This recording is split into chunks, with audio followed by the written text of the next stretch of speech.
I wanted to show you a video on how to turn on the hot tub.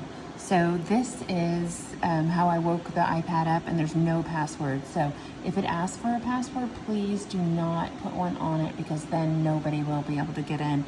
But to turn the hot tub on, see this little Pentair with the pool?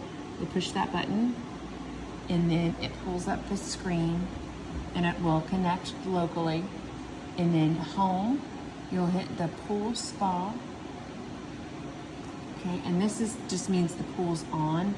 Do not push that button unless we've already agreed, and we'll heat the pool if needed. We do it from afar, and it needs to stay on. And that's extra. And then the hot tub is included in your stay.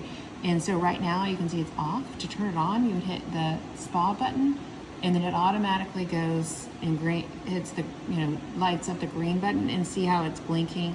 That means the heater's on. And so this is how you control temperature right here. And then depending on how hot it is outside, I'm guessing that's not really what this temperature is right now. In the hot tub, it's probably 85 or something like that. So I would guess it would take maybe 45 minutes to heat up right now. Not sure, 30 to 45, something like that. And then just be sure you turn it off when you're done. Please don't forget, because it uses propane, which is pretty costly. That's why it costs to heat the pool. It's a huge body of water. But to turn it off, you'll just go hit off, and then also hit that. So if you want the jets on, you'll go hit spa, and it just comes on, and then you'll go to, let's see, features, and then you'll do air blower.